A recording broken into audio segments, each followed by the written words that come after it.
नमस्ते टाइकून्स, मैं हूं शैलजा मित्तल और मैं हूं फाउंडर RxMen की।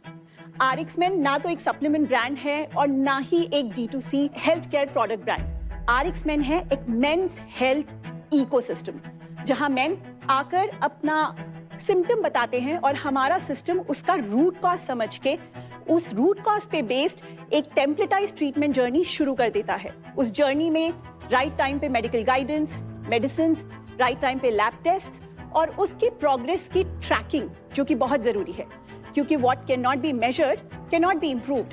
तो ये सिस्टम ये हमने बनाया 2 साल पहले, जिसमें आज तक हम 10,000 से भी ज्यादा मेन के सेक्सुअल इश्यूज को सॉल्व कर चुके हैं with 94% clinically proven success rate. लेकिन ये शायद हमारे लिए सिर्फ एक एंट्री पॉइंट था। 40,000 से भी ज्यादा कंसल्टेशंस के बाद हमें ये समझ आया उस डेटा से कि मेन सिर्फ सेक्सुअल इश्यूज से नहीं जूझ रहे। काफी इश्यूज हैं जैसे sleep health, hair health, emotional health, gut health, और ये सब जुड़े हुए हैं।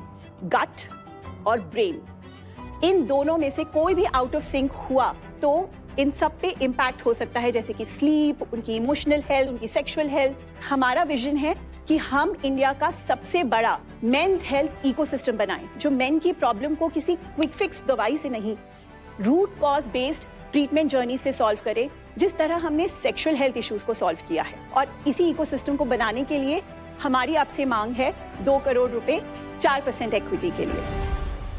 सवाल ये नहीं कि आप इन्वेस्ट करेंगे या नहीं, सवाल ये है कि आप इस मिसिंग सिस्टम का पार्ट बनेंगे या नहीं। धन्यवाद। और इससे पहले मैं बुलाना चाहूंगी डॉक्टर सिद्धार्थ चौधरी, जो हमारे head of clinical product innovations और हेड ऑफ क्लिनिकल ऑपरेशंस हैं। Thank you so much. देखिए, I have a observation and also a question. Obviously, this is a very large problem to solve, and because it is a taboo or a embarrassing problem, बहुत founders इस direction में भी नहीं जाते। उनको खुद embarrassment लगता है, उनको खुद लगता है कि investors नहीं participate करेंगे, family क्या बोलेगी, right? Have you experienced such issues? Definitely yes. So start of course मेरी फैमिली से ही हुआ था। I am married, mother of 2 kids. जब ये स्टार्ट करने का सोचा था, सबसे पहले मेरे फादर इन लॉ से एक सवाल आया था। उन्होंने कहा, बेटा और कुछ नहीं मिला करने को तुम्हें, यही मिला था।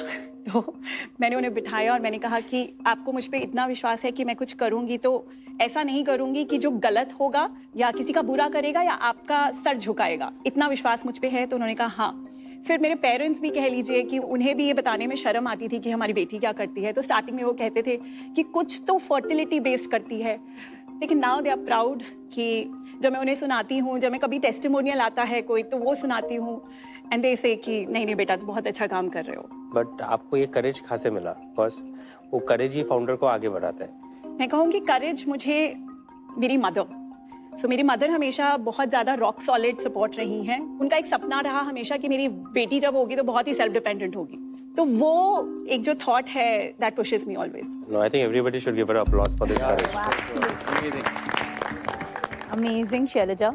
वुमेन फाउंडर होके मेन सेक्सुअल हेल्थ जैसे डिफिकल्ट फील्ड में जहाँ मेन भी शर्माते हैं, वो बिल्ड करना वाकई तारीफ के काबिल है। So kudos to you for building this. इसमें both emotional challenges and hormonal challenges जी। इसमें 80% है हार्मोनल चैलेंजेस। कौन सी हार्मोन्स एस्टिमेशन से इसको ग्रेडिंग किया जाता है? Initially, sir, what we plan to work with is कि testosterone, prolactin, estrogen levels at gonadal region पे, and brain level पे हम लोग luteinizing hormone और follicle stimulating hormone देखते हैं।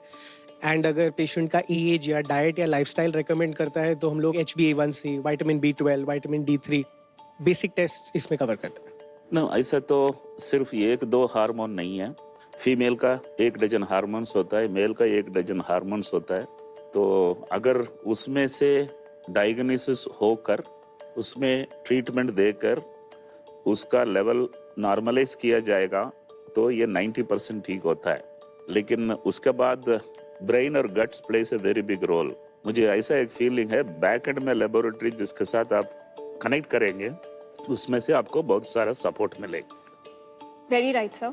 तो अभी हम लोग 4 बड़ी लेबोरेटरीज के साथ काम कर रहे हैं पैन इंडिया। वैसे आपने बिल्कुल सही कहा था कि इसमें माइंड का बहुत ज़्यादा रोल होता है। हमारे डेटा के अनुसार भी 65% के करीबन केसेस में परफॉर्मेंस एंजाइटी पाई गई है, और उसके साथ ऑब्वियसली हार्मोनल इम्बैलेंस, डायबिटीज़ और ये सब कारण। ये जो है बहुत यूनिक है। थायराइड में मैं फोकस करते वक्त लोग बोला था, अरे 15 ग्राम ग्लैंड है, इसमें क्या रोटी मिलेगा क्या? मैंने बोला 125 करोड़ थायराइड मेरा ही है। तो आप फोकस से हटिए मत, नंबर 1। नंबर 2, आप लेबोरेटरियों के साथ मिलकर वर्कआउट करके पैकेजेस बना के वॉल्यूम कमिट करके आप अपना बिजनेस का ताकत बनाइए। This is a wonderful field. I am pretty sure by year 2035 ये $1 बिलियन कंपनी बनेगा। मैं उसमें हार्मोन में एक्सपर्ट हूँ। हार्मोन की पूरा फायदा इसीलिए उठा नहीं पाता है कि लेबोरेटरीज पूरा ओवर चार्ज करते हैं। जी, वर्कआउट करिए, इट्स पॉसिबल। आई थिंक बहुत बड़ा टॉपिक है that you have picked up. एक बार जर्नी समझाओ कि कस्टमर जब आता है आपके पास तो उसकी क्या जर्नी रहती है? आपकी फिजिकल क्लिनिक्स हैं? नहीं, अभी हम डिजिटल हैं। वैसे हमारे पार्टनर डॉक्टर क्लिनिक्स हैं, लेकिन हमारी सिर्फ 3% कंसल्टेशंस ऑफलाइन होती है, बिकॉज ये बहुत ही बड़ा फैक्ट है कि सेक्सुअल डिसफंक्शंस के लिए स्पेसिफिकली लोग इन पर्सन जाना सेफ या बहुत कंफर्टेबल नहीं मानते हैं। प्लान यही है कि अगले 1.5 से 2 साल तक हम ऑनलाइन रहना चाहते हैं। जैसे जैसे हम आगे बढ़ेंगे वैसे वैसे हम ऑफलाइन भी जाएंगे आफ्टर 2 years। आपके बिजनेस में कुछ बहुत इंपॉर्टेंट पिलर्स है। The first pillar in your business is privacy. Yes. आप उसको कैसे टैकल कर रहे हो? हमारा जो पूरा सिस्टम है, पूरा इनबिल्ट सिस्टम है, AWS का सर्वर है जो कि कम्प्लीटली वेरीफाइड एंड सिक्योर है, और पीछे भी सिस्टम ऐसा बना है कि पेशेंट की डिटेल्स 1 एनक्रिप्टेड है, और दूसरा किसी भी टीम मेंबर को अदर देन क्लिनिशियंस जो देखते हैं उन्हें विजिबल नहीं होती, सिर्फ एक यूजर आईडी और एक फोन नंबर विजिबल होता है। बट कंज्यूमर के दिल में, उसके माइंड में वो आप कैसे आश्वासन कैसे लेके आते हो कि बॉस RxMen पे मुझे एकदम प्राइवेसी मिलेगी? उसके लिए अब हम रेडी हैं ISO सर्टिफिकेशन के लिए, वो हम अब अप्लाई कर रहे हैं। आई थिंक उससे ही मिलेगी। सर्टिफिकेशन से की बात नहीं कर रहे हैं यहाँ पे, वो तो एक हाइजीन चेक होता है। वो ये पूछ रहे हैं कि आप उस कस्टमर को कॉन्फिडेंस कैसे देंगे जो आपकी वेबसाइट पे पहली बार ही आ रहा है, क्योंकि आपका सक्सेस तो तभी शुरू होगा ना जब वो इकोसिस्टम का पार्ट बनेंगे। बिल्कुल। लेकिन अगर वो हिचक ही उनको इकोसिस्टम से बाहर रखेगी तो आप उसको सॉल्व कैसे कर रहे हैं? हमारे जो मेजर डॉक्टर्स हैं, ऑब्वियसली डॉक्टर सिद्धार्थ इंडिया से ऑपरेट करते हैं, फुल कंप्लीट ऑपरेशंस को संभालते हैं, पर हमारी जो चीफ मेडिकल ऑफिसर हैं डॉक्टर अनीता श्याम, जो इंडिया की one of the first women certified sexologist हैं ASACT अमेरिका के थ्रू, और डॉक्टर TSS राव जो कि इस टाइम इंडिया के साइकाइट्री एसोसिएशन के प्रेसिडेंट हैं। ये दोनों डॉक्टर्स हम लीड करते हैं पूरी टीम को। उनके नाम के थ्रू हम वो आश्वासन दिलाते हैं कि अगर इतनी बड़ी हस्तियां इस सिस्टम के साथ जुड़ी हैं तो कुछ गलत तो नहीं हो रहा आपके डेटा के साथ।